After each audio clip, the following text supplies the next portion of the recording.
He loved me. No. He despised you. You were an embarrassment to him. Oh.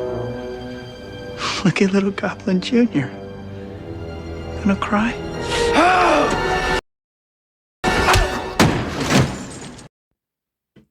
Hey, what is up, you guys? This is Marvel Dude, bringing you another expertly crafted action figure review on the Spider-Man 3 Sandman Build-A-Figure Wave New Goblin.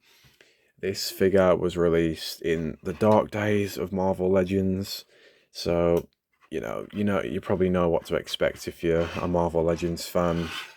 This era was called the Dark Days for a reason, because it was shortly after Hasbro had seized the license from Toy Biz, who were making goated figures for a good couple of years. They had a good run, only if Marvel Legends cost the same as they did back then. They were like £10 back then, and you'd get so much with them. You get the comic book, the accessories, and all that. But anyway, I wasn't even alive at that time, but I used to love collecting my Toy Biz stuff. But yeah, guys, this review's not about Toy Biz. It's about this guy. A very hard figure to find, even though he's absolutely shite. Nah, okay, he's not that bad. Like, I thought when I'd actually get him in hand, I'd be like, oh, this figure is diabolically terrible. But he's not actually diabolically terrible, yeah. He's got a couple of really nice things going for him, which I'll dive deeper into in a sec. But before we do that, let's put a little bro aside. You can see that beautiful frame I chose as the background. Don't you like that? Yeah, we'll have a look at his accessories first. Starting off with his very, very warped blade. He's got some nice little metallic green paint on the handle, which is actually quite nice. And it's something this figure has going for itself overall on the green parts. It's got a nice metallic green.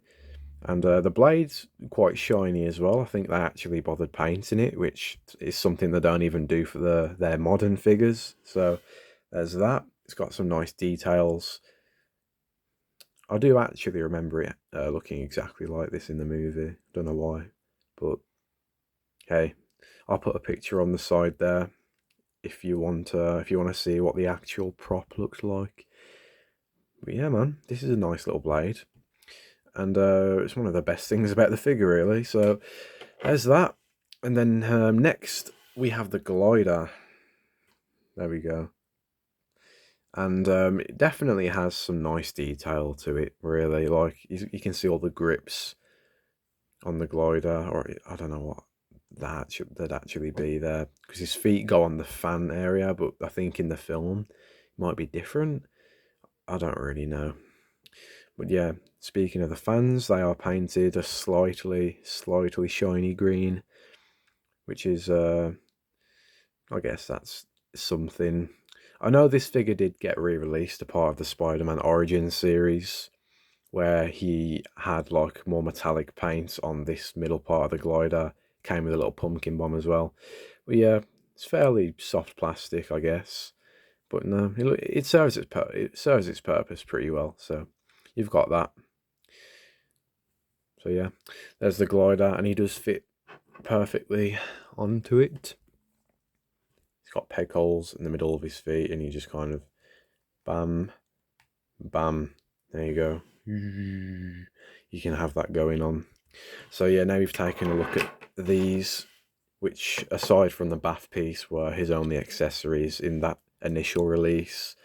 You can have a look at Harry himself, and to be honest, this figure's not as bad as I thought it'd be.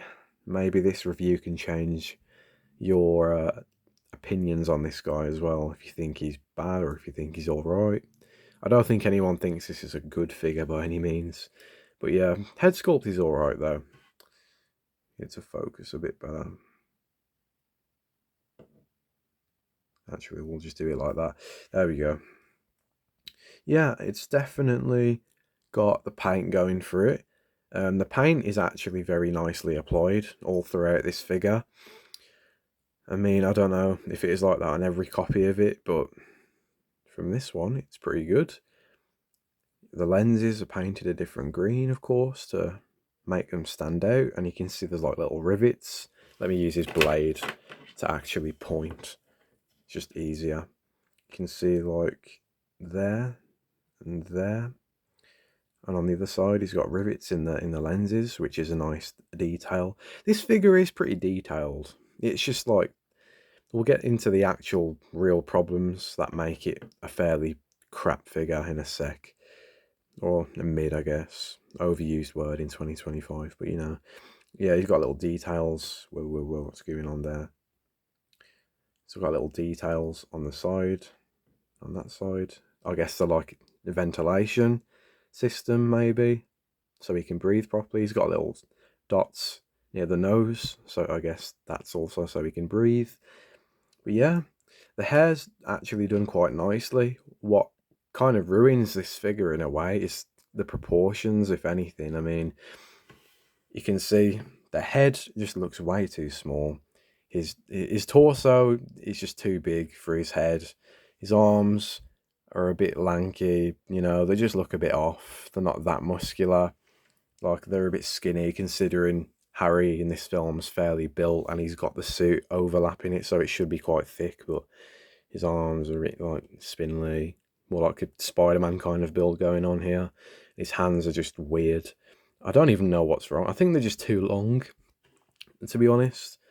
I don't know, what do you guys think about that? They might just be a bit too long.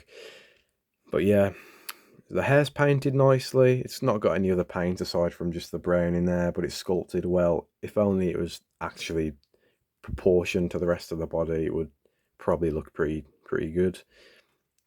On the back, they even did paint the back as well with the metallic green, which is quite cool. He does have this little kind of like holster right here, I guess, storage system for his weapon. I think the idea is that you just kind of meant to, like, I don't even know how this goes in. I do and I don't, because I've seen other reviews of this guy where they just clip it on just like this. But, I mean, let's try the other way. I think it is meant to clip on like that, but it doesn't stay, obviously. Like, yeah, it's kind of useless. There's no peg system or anything like that, which would have been very helpful, but oh well. This was Hasbro back in the days when they're trying to figure shit out still.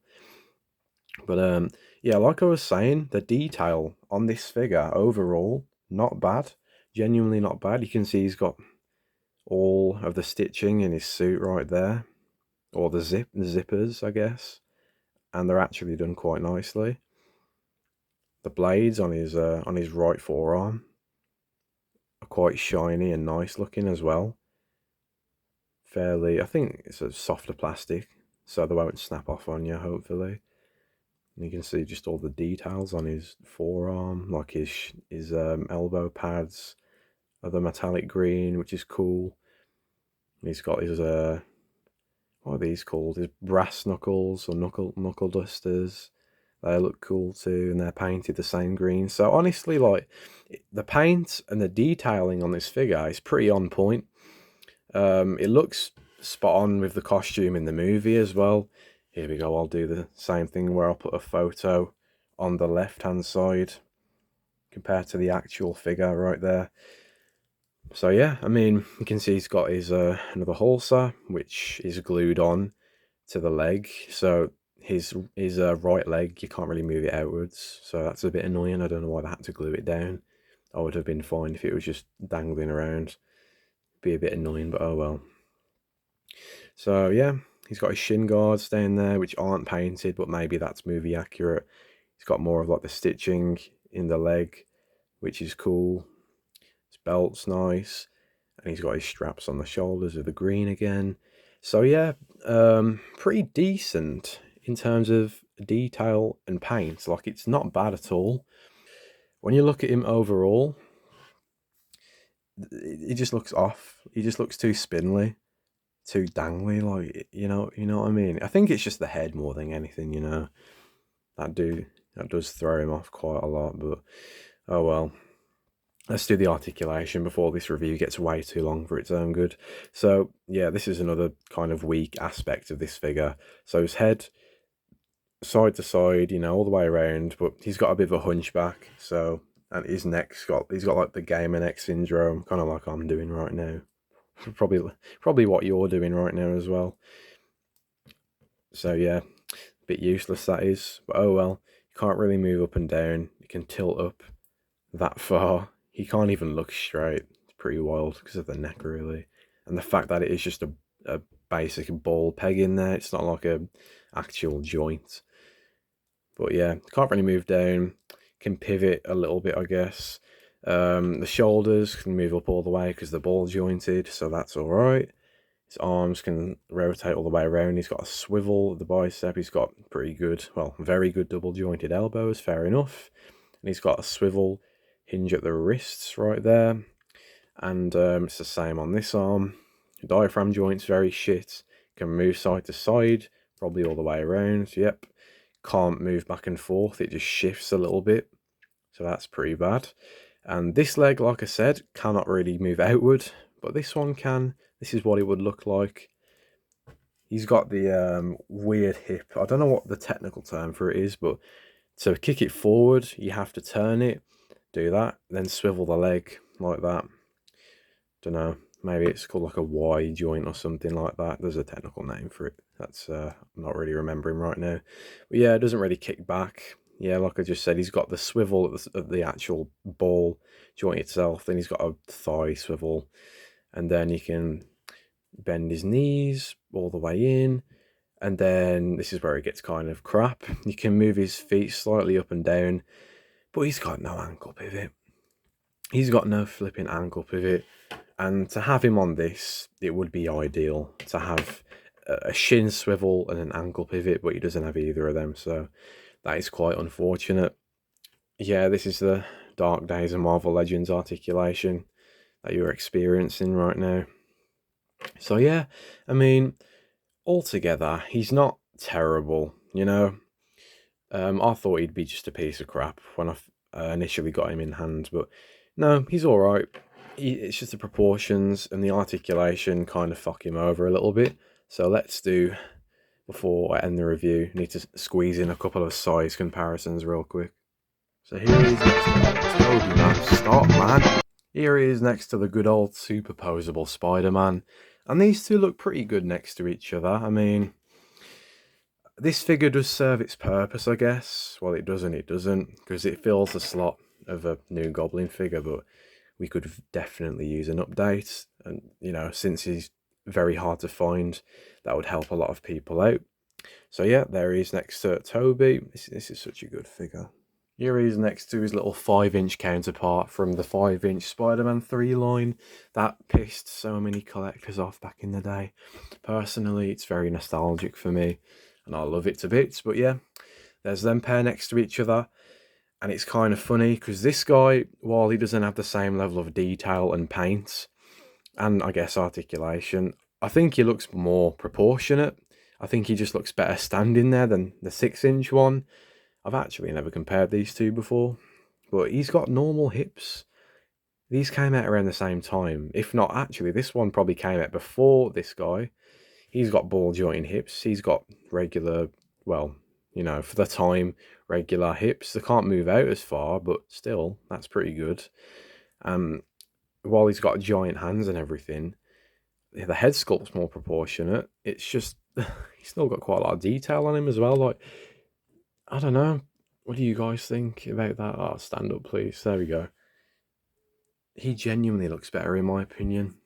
And what's funny is that the glider's actually got more paint on it than the 6-inch one. There's I don't know who he is. Hasbro painted the middle parts a metallic silver, while they just left it flat on that one. So there's a little glider comparison for you right there, if you're interested in that.